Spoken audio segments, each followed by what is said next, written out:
Hello friends, welcome to my YouTube channel SWG study with Gurukul. और आज हम पढ़ने वाले हैं the very famous topic of the psychology, जो कि है डिबेट, एक famous debate between the nature and nurture. तो बेसिकली आज हम पढ़ेंगे what is the role of heredity and environment in determining the behaviour of an individual. तो आइए पढ़ते हैं about the nature versus nurture theory को। तो friends, it's the developmental psychology जो कि हमें समझने में मदद करती है कि क्या इन्फ्लुएंस है जेनेटिक्स का एंड एनवायरनमेंट का on the human development. So when we talk about the genetics तो हम नेचर की बात कर रहे होते हैं, and when we talk about the environment तो हम नर्चर की बात कर रहे होते हैं। तो basically developmental psychology studies the relationship between the innateness of the attribute. ना, इन्नेटनेस ऑफ द एट्रीब्यूट का मतलब क्या है? वो एट्रीब्यूट्स, वो ट्रेड जो कि हमें जन्म से मिलते हैं, जो कि नेचर का एक पार्ट है, and the environment effects on the attribute. And जो इन्वायरमेंट से संबंधित जो हमारी ट्रेड्स हैं, एट्रीब्यूट्स हैं, उनका क्या रिलेशन है। So it's basically relationship between the gene and environment, जो कि हमारी पूरी पर्सनैलिटी को निखारते हैं।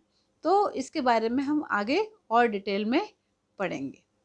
नाउ, तो बेसिकली नेचर क्या डिसाइड करता है? तो nature tells about nature. When we talk about the nature, we are talking about the genetics, we are talking about the genetics, we are talking about the physical appearance, biological influences, and when we talk about nurture, हम किसकी बात कर रहे हैं? हम बात कर रहे हैं environment की, हमारे upbringing की, and social influences की। ना, social influences में आप सब कुछ आ जाता है, आपके पेरेंट्स, आपके सिबलिंग्स, आपकी फैमिली, आपके रिलेशनशिप, आपके टीचर्स, आपके friends, cousins, community helper, social helpers, social workers, religion, कुछ भी जो आपको सोशली इन्फ्लुएंस करता है, तो वो सब आ जाता है हमारे नर्चर में। तो जैसे कि मैं बता रही थी, ये एक डिबेट है किसके बीच में? नेचर वर्सेस नर्चर डिबेट है कि जो हमारी जो बिहेवियर होता है, जो हमारी पर्सनालिटी होती है, हम जो हैं, आप जो हैं, या मैं जो हूँ, वो किस वजह से है। तो कुछ साइकोलॉजिस्ट ने माना कि हम जो हैं वो इसलिए क्योंकि नेचर ने हमें बनाया है, हमारे जीन्स में है, एक जेनेटिक मेकअप है। बट कुछ साइकोलॉजिस्ट ने माना कि नहीं, हम जो हैं वो इसलिए क्योंकि हमें ऐसा एनवायरनमेंट मिला, हम ऐसे पले बड़े, हमारी अपब्रिंगिंग ऐसी हुई है। तो ये एक बहुत बड़ी डिबेट है। जब हम नेचर की बात कर रहे होते हैं तो नेचर मतलब नेटिविज्म, और empiricism means nurture. So nature versus nurture debate हमें क्या हेल्प करते हैं? हमें ये समझने में हेल्प करती है, हमें ये अंडरस्टैंड करने में हेल्प करती है कि हमारे पर्सनालिटी और जो ट्रेड्स हैं, they are produced by the genetic makeup and the biological factor, but it is also shaped up by the environment, including our parents, peers and culture. ये एक डिबेट था, बट आज के मॉडर्न लोग इसको कैसे देखते हैं उसके बारे में भी हम पढ़ेंगे। जैसे कि मैं बता रही थी कि डिबेट है जो बहुत सालों से चलती आ रही थी, कि कुछ लोग थे जो कि बिलीव करते थे किसमें? नेटिविज्म में। नेटिविज्म मीन्स वो नेचर को मानते थे। उनका कहना था कि जो भी कुछ हम हैं वो इन्नेट है, हमें हमारा एक जेनेटिक कोड है, हमारे बायोलॉजिकल फैक्टर्स हैं, उसी से जो हम हैं सो है, उसी से हमारी पर्सनैलिटी है, उसी से हमारा डेवलपमेंट होता है, और उसी से हमारा बिहेवियर भी होता है। बट जो एम्पेरिसिस्ट लोग थे जो कि बिलीव करते थे कि नहीं भाई, नर्चर है, नर्चर पर्सपेक्टिव है, मीन्स हमारा जो इंटरेक्शन है विद द एनवायरनमेंट, उससे हमारा बिहेवियर नर्चर होता है। नर्चर मीन्स पलता है, बनता है, बढ़ता है, एंड उसी वजह से हमारे ब्रेन स्ट्रक्चर में चेंज आता है, एंड हमारी केमिस्ट्री में, जिसका एक फेमस एग्जाम्पल वो दिया करते थे कि जो हमारा स्ट्रेस है, जब बहुत एक्सट्रीम स्ट्रेस बढ़ जाता है तो उससे क्या डिप्रेशन हो जाता है। आज के टाइम में भी ये बात सच है कि जब स्ट्रेस लेवल एक्सट्रीम हो जाता है तो it can cause the depression. But ये अलग अलग पर्सपेक्टिव से अलग अलग ग्रुप के साइकोलॉजिस्ट थे।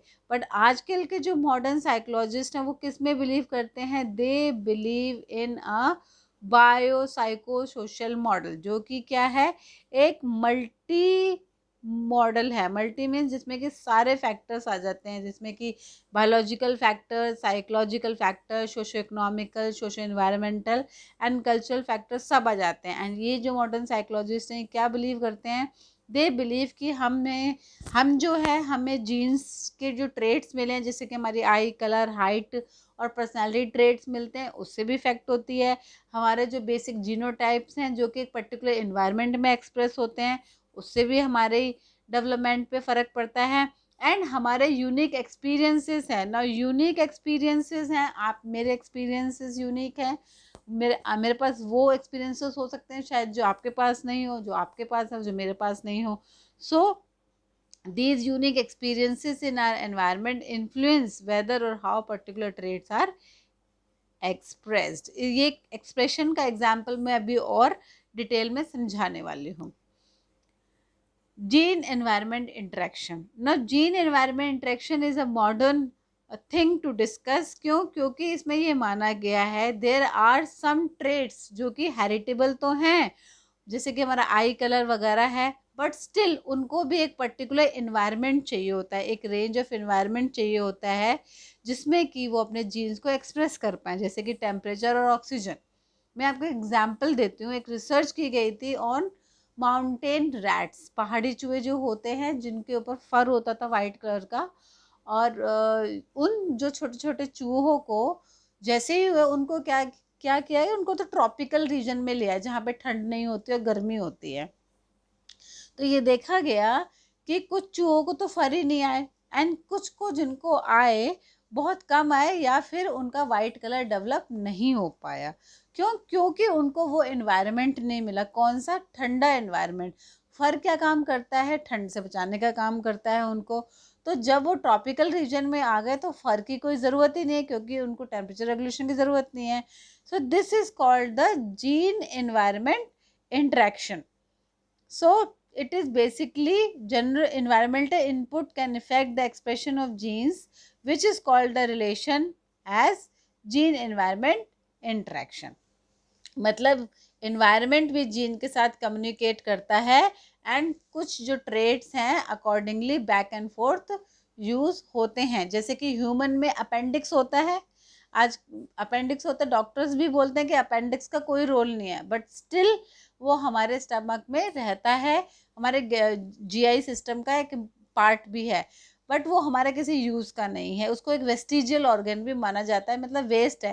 पहले जब हम लोग हमारे जो फोर फादर्स हैं, जब हम इतने मॉडर्नाइज नहीं थे तो वो घास फूस खाते थे, अनकुक्ड फूड खाते थे, तो उसको वो डाइजेस्ट करने में हेल्प करता था। बट आज के टाइम में हम कुक्ड फूड खाते हैं, तो वो ट्रेट ही चेंज हो गई। वो ऑर्गन की हमें ज़रूरत नहीं है, बट फिर भी वो हमारे बॉडी में पाई जाती है।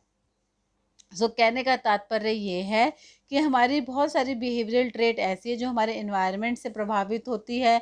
हमारे होम कल्चर, लैंग्वेज जो हम बोलते हैं, जो रिलीजन हम प्रैक्टिस करते हैं, चाहे जो भी पॉलिटिकल पार्टी हम सपोर्ट करते हैं, इससे हमारे डेवलपमेंट में फ़र्क पड़ता है।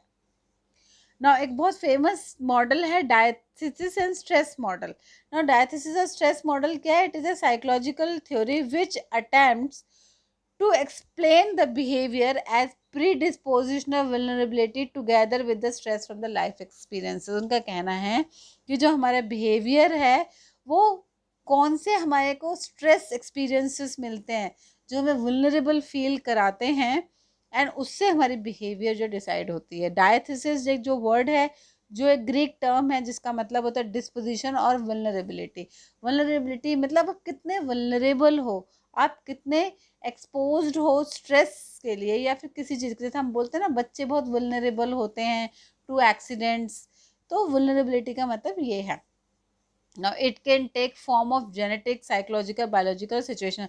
और ये वल्नरेबिलिटी है वो तरह तरह की हो सकती है, सिचुएशनल भी हो सकती है, बायोलॉजिकल भी हो सकती है, साइकोलॉजिकल भी हो सकती है, जेनेटिक भी हो सकती है। जेनेटिक जैसे कोई जेनेटिक डिजीज़ हो गई हो, psychological like stress, depression, trauma, या बायोलॉजिकल भी कुछ बीमारियां हो सकती हैं, या फिर एक्सीडेंट हो सकता है, या फिर कोई सिचुएशन।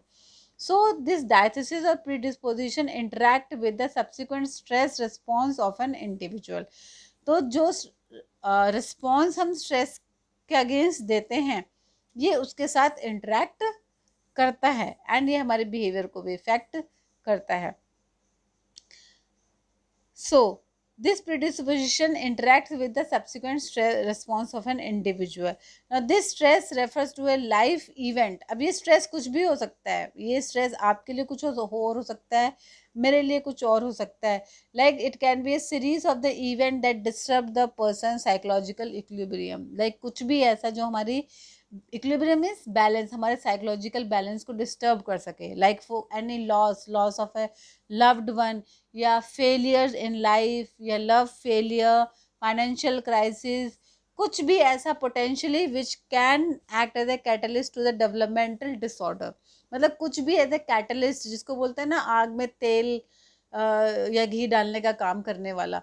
लाइक पहले से ही इंसान परेशानियों से जूझ रहा है एंड ऑफ सडन कोई फाइनेंशियल क्राइसिस आ गया, या लॉस ऑफ अ पेरेंट, या कुछ भी ऐसा मेजर क्राइसिस लाइफ में आ जाए जो कि एक कैटलिस्ट एक्ट करे और उसके साइकोलॉजिकल डिसबैलेंस कर दे. सो दस diathesis or stress model serves to explore how biological and genetic traits interact with the environmental influences to produce disorders like depression, anxiety and schizophrenia. तो बेसिकली एक ऐसा मॉडल है जिसमें कि डायथिसिस है किसकी, बायोलॉजिकल एंड जेनेटिक ट्रेट्स की, जो कि इन्वायरमेंट के साथ इंटरेक्ट करते हैं, स्ट्रेसर्स हैं, जिससे कि आप पता लगा सकते हैं कि how this disorders like depression, anxiety and schizophrenia occurs. And आजकल के टाइम में अगर आप देखोगे, डिस्कस करते हैं what are the main causes of the depression या साइकोलॉजिकल प्रॉब्लम्स, तो उसमें सारे आते हैं, biological, genetic causes and the social causes. तो यही जो डायथिक स्ट्रेस मॉडल है ये इस चीज़ को डिस्क्राइब करता है. तो friend, this was about the famous debate of the nature and nurture. I hope I was able to give you the full concept of the topic. आपको समझ में आया होगा. अगर आपको मेरी वीडियोस अच्छी लगती हैं, समझ में आती हैं, वर्थफुल लगती हैं, तो प्लीज़ शेयर एंड सब्सक्राइब करिए. एंड मोटिवेट करने के लिए आप कमेंट बॉक्स में आप ड्रॉप कर सकते हैं, लाइक करिए. एंड अगर आप चाहते हैं किसी टॉपिक पे वीडियो, तो please drop in the comment box. I will love to make videos on that. Thank you.